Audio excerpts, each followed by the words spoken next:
rubbama dallahumul adabu ala tarkit talab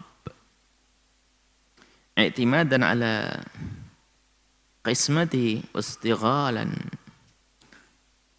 bidhikrihi an mas'alatihi. Rubbama bisa dimaknai kadang terjadi pada seseorang. Rubbama kala-kala, ada kalanya, kadang terjadi pada seseorang. Jadi tidak terus-menerus, maksudnya kadang-kadang. Dallahumul adabu, telah menunjukkan kepada orang tersebut adabnya kepada Allah. Maksudnya apa? Kadang karena orang tersebut punya akhlak yang tinggi, adab, tata krama kepada Allah yang tinggi, maka tata kramanya ini membawanya ala tarkit talabi, untuk meninggalkan talab, memohon dan berdoa. I'timadan, karena dia bersandar kepada apa? Ala qismatihi, apa yang Allah bagikan kepadanya. Wastighalan, dan dia lebih menyibukkan bidzikrihi, dengan menyebut nama Allah, berzikir an mas'alatihi, daripada meminta. Jadi ada kala manusia itu begitu cintanya kepada Allah, makomnya sudah makom tinggi, makom kedekatan kepada Allah, sehingga tiba-tiba mereka itu ada pada satu keadaan yang mereka itu tidak mampu untuk memohon kepada Allah. Tidak mampu memohon kepada Allah. Karena mereka dengan keyakinannya bahwasanya yang diberikan kepada aku dan semua yang terjadi ini adalah sudah merupakan ketentuan Allah. Jadi ada satu orang yang sampai makom seperti itu. Jadi saat suruh minta ini ya bahasanya ya mungkin, aduh, bagaimana aku minta kepada Allah? Allah sudah tahu keadaanku.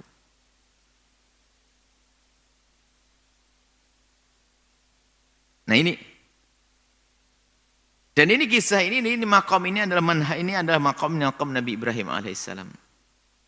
Nabi Ibrahim alaihissalam itu di saat diletakkan dia menjanik atau di pantulan begitu kayak untuk dilempar gitu. Ya kayak. Jadi ada satu alat Nabi Ibrahim diletakkan di situ, kemudian nanti dikasih beban sebelahnya akan terlempar. Lalu Nabi Ibrahim kecebur ke api. Sebab kalau dilemparkan ke api bisa saja Nabi Ibrahim megang tangannya yang melempar ke bawah nanti. Jadi Nabi Ibrahim diletakkan di sebuah tempat. Ya kayak ayunannya anak-anak itu, gimana? Ayo, itu. Jadi ditaruh di situ Nabi Ibrahim. Kemudian di sini kasih beban, langsung terlempar begitu. Nah ini, di saat Nabi Ibrahim berada di tempat tersebut, tahu akan dilempar ke api, malah Jibril menawarkan, alaka hajah, Ibrahim, perlu bantuan? Kemudian Nabi Ibrahim menjawab, Nabi Ibrahim ditawari malaikat Jibril, amma ilaika la, kepadamu tidak. Karena saat ini ujian, harus aku tawakal kepada Allah. Dia menyatakan, amma ilaika la, kalau kepadamu enggak, wahai Jibril. Qala, kemudian Jibril mengajari, sal rabbak, minta kepada Tuhanmu, kepada Allah. Falam yurut alaihi Ibrahim. Ternyata Nabi Ibrahim tidak menjawab. Di saat Nabi Ibrahim disuruh berdoa kepada Allah, mohon kepada Allah agar diselamatkan atau bagaimana, malah tidak. Hanya mengatakan, hasbiyallah wa ni'mal wakil. Hasbiyallahu wa ni'mal wakil. Cukup bagiku Allah dan sebaik-baik zat yang aku pasrai. Lah ini makom begini ini kadang datang kepada seseorang ingin memohon kepada Allah, dia tidak bisa karena adabnya sudah, karena yakin Allah sudah melihatnya, Allah maha mengetahuinya, bahkan khawatir bahwasanya permohonannya adalah sebagai bentuk ketidakpuasan dengan apa yang Allah berlakukan kepadanya. Ini ada makom dan nggak bisa dibuat-buat. Ini adalah masalah dzauq. Bahkan kita suatu ketika ada seorang yang sangat soleh bercerita, dalam keadaan fakir hidupnya, kita menemui beliaunya, dalam keadaan fakir dalam hidupnya, makan kurang. Jadi dia ngajar ilmu agama, dia ngajar, dia makannya kurang terus, hidupnya fakir sekali. Kemudian dia cerita, datang ke rumah seorang alim, seorang guru, dikasih ijazah agar lapang rezekinya. Setelah pulang ke rumah itu dia ingin membaca doa tersebut ini. Mikir, kalau aku baca doa ini kok seolah-olah selama ini aku dibuat fikir oleh Allah kayak tidak terima. Tidak dibaca doa itu sampai ketemu guru yang ngajarin setelah 2 tahun kemudian. Sudah kau baca doanya belum? Kenapa aku baca? Aku takut kalau aku baca doa ini seolah-olah aku ini kok nggak terima dengan apa yang Allah berlakukan kepadanya. Subhanallah, itu dzuk, itu adalah sudah tiba-tiba saja beliau seperti itu. Lalu diingatkan, bukankah Allah yang menyuruhmu berdoa, ud'uni astajib lakum.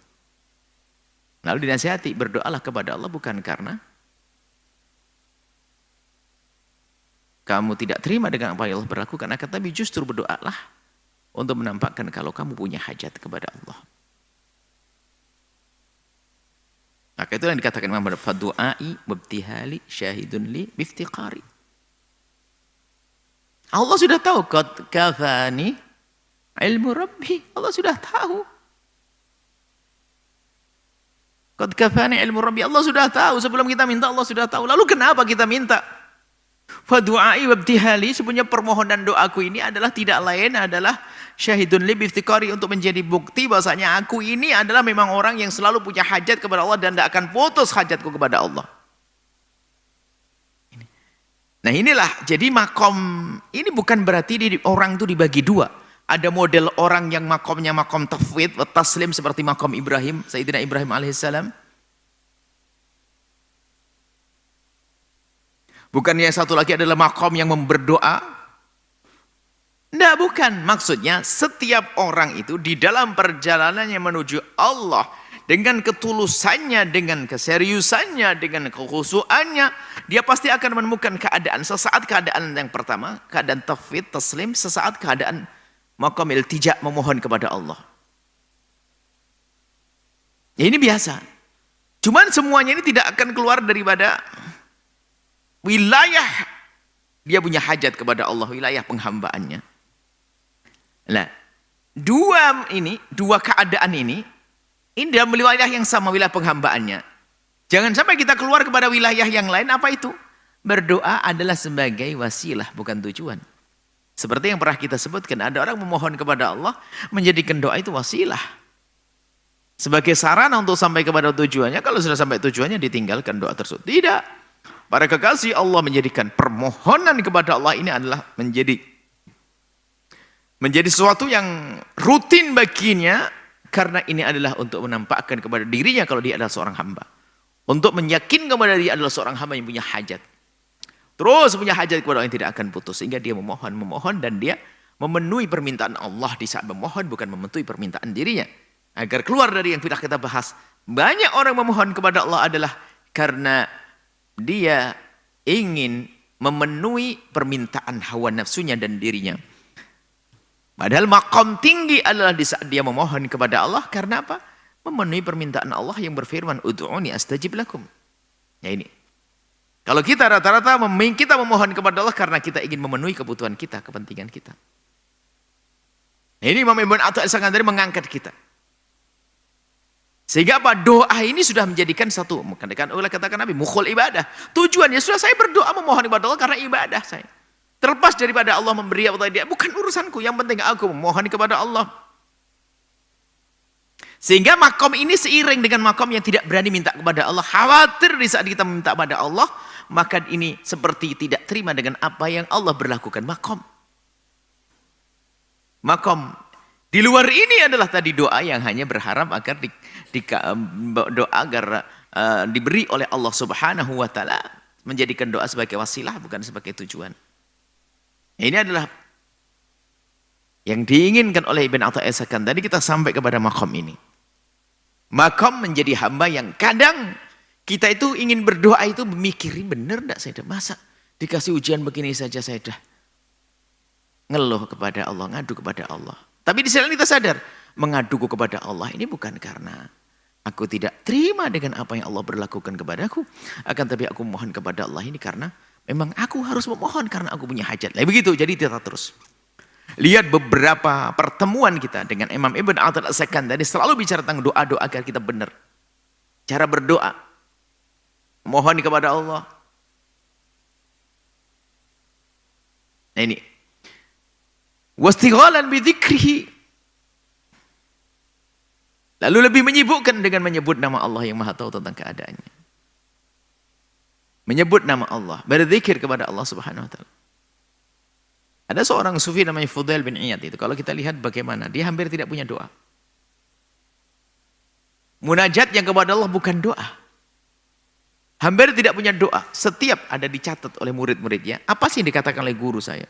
Semua hanya pengakuan taknib nafsi untuk mencerca dirinya. Selalu kata, ya Fudail, engkau berani menempatkan dirimu di tempat itu. Di mimbar ilmu. Apakah kau sudah mengamalkan ilmu?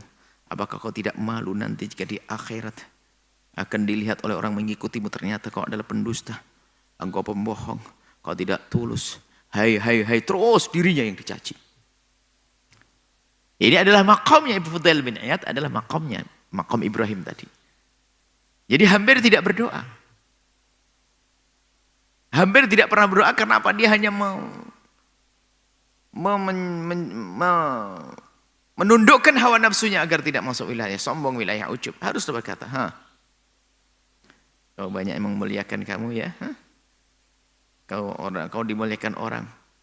Dan kau mulai bangga. Apa kau tidak tahu amalmu habis? Hei. Oh. Sehingga makom ini juga perlu selalu untuk kita belajar memasuki makom ini. Taknib nafsi itu untuk bagaimana kita mencaci diri kita, mencela diri kita sendiri, atau maksudnya menuduh diri kita sendiri agar kita tidak terlena.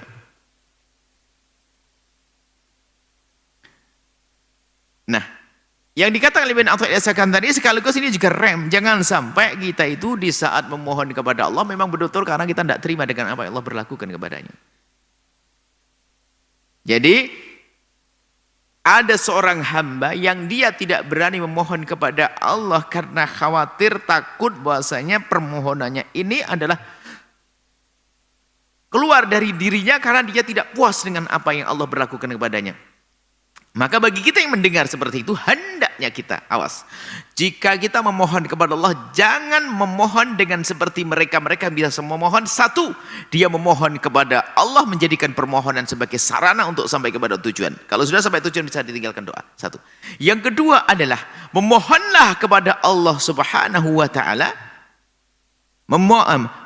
Maka memohon kepada Allah, jangan sampai di saat kita memohon kepada Allah ini adalah karena kita tidak puas dengan apa yang Allah berlakukan kepadanya.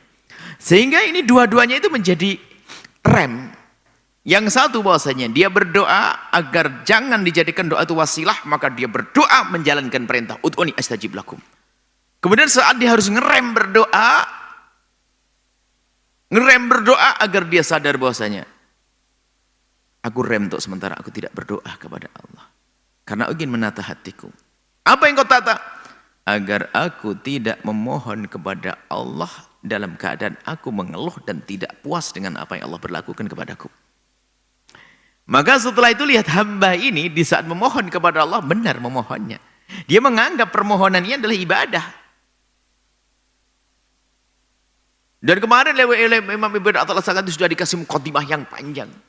Lawang permohonanmu itu menyusul kok bagaimana mendahului pemberian Allah yang sudah dicatat dari zaman azali. Ini panjang kisahnya. Jadi intinya sebetulnya Ibn Athaillah As-Sakandari agar benar-benar menjadikan kita seorang hamba yang sadar dirinya hamba. Sehingga di saat kita memohon kepada Allah ini jangan sampai ada kesan, bahkan sampai ada rasa karena kita tidak puas. Yang tidak diberi oleh Allah rezeki lalu ngadu kepada Allah. Dalam rangka apa? Dalam rangka engkau tidak terima dengan apa yang Allah berlakukan dari kefakiran, dengan sakit, dengan ujian. Ini kan kurang ajar kepada Allah. Sementara Allah itu di saat memberikan kepada hamba tersebut ujian itu karena telah menyiapkan pangkat tinggi untuknya. Tak tahu dia protes, nggak dapat pangkat tinggi.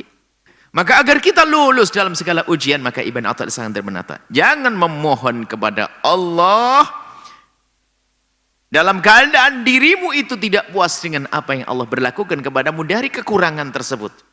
Sehingga memohonmu kepada Allah hendaknya benar-benar kamu menjalankan ibadah. Bukan karena engkau ingin meraih hajatmu tersebut. Di dalam kau memohon kepada Allah hendaknya dalam rangka untuk menampakkan penghambaanmu dalam dirimu agar sadar dirimu adalah seorang hamba. Ya seperti itu. Rubbama dallahumul adab, tata krama, adab kepada Allah. Allah yang sudah tahu qad kafani ilmu rabbi. Sampai menangadakan tangan gak tega. Ya Allah, jangan sampai ini permohonanku ini menunjukkan kalau aku gak terima apa yang berlakukan. Aku diuji Allah begini. Diuji sedikit saja aku sedang Allah kepada Allah. Malu dia. Oh, makom tinggi. Wali, kekasih Allah. Rubbama dallahum barangkali. Kadang ada membawa kepada seorang hamba atau kepada mereka para ahli ibadah ini berhenti untuk memohon kepada Allah karena merasa cukup dengan apa yang Allah berlakukan. Ini sudah ketentuan Allah. Nah, sekarang ada orang protes kepada Allah. Bahkan dalam doa pun ada yang kurang ajar. Ya Allah, aku sudah duhaan, sudah doa banyak, masih aja nggak berubah nasibku. Lah ini orang yang kurang ajar banget ini. Jadi benar-benar menjadikan doa perantara. Ya itu yang dikhawatiri Ibn Athaillah Sekandari. Kita menjadi pendoa-pendoa itu seperti itu. Hanya untuk sampai kepada tujuan menjadikan doa sebagai wasilah. Atau doa itu sebagai ajang untuk protes kepada Allah. Protes halus. Kan ada bentuk protes halus yang sering kita ceritakan bahasanya. Kalau doa itu yang baik misalnya, ya Allah, kau berikan padaku kekayaan daripada kaya tapi nggak punya anak, mending punya anak melarat juga nggak apa-apa. Ini kan kurang ajar, marah sebenarnya kepada Allah. Di saat diwujudkan benar, Allah juga bingung juga dia. Doanya orang marah nggak bisa. Maka di saat kita berdoa adalah kita berdoa karena kita merasa kita seorang hamba yang punya hajat kepada Allah dengan hajat tidak pernah terputus. Dan jangan sampai di saat kita memohon kepada Allah adalah kita itu protes dengan apa yang Allah berlakukan. Jadi di saat hendak berdoa ditata hatinya. Aku memohon kepada Allah. Tata. Untuk apa? Hei hamba Allah. Hei diriku. Kalau Fudail bin Iyad mengatakan ya Fudail. Kalau kita ya Yahya. Kau akan berdoa. Doamu panjang banget. Apa yang kau inginkan di balik itu? Tata dulu. Jika engkau memohon kepada Allah, memang karena engkau ingin mengasah hatimu agar sadar engkau menjadi seorang hamba, maka berdoalah. Menuruti perintah Allah. Ya, engkau yang ingin berdoa, memohon kepada Allah. Lagi diuji. Jangan memohon kepada Allah dalam rangka tidak puas dengan apa yang Allah berlakukan kepadamu. Nah ini terus diasah hati itu. Sehingga permohonannya betul-betul permohonan berkualitas. Yang akan mendapatkan jawaban dari Allah, astajib lakum. Astajibnya adalah kalau tidak di dunia, nanti di akhirat. Dan itu adalah mukhul ibadah. Saripati daripada ibadah, berdoa itu.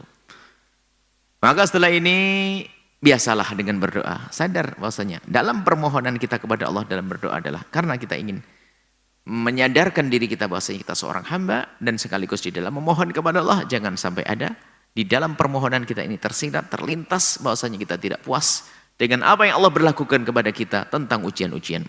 Dan semoga Allah membebaskan kita dari segala ujian dan Allah memberikan kepada kita kemudahan dalam melewati ujian dan Allah menjadikan kita orang yang berjaya, orang-orang yang lulus dalam ujian, mulia di dunia dan mulia di akhirat.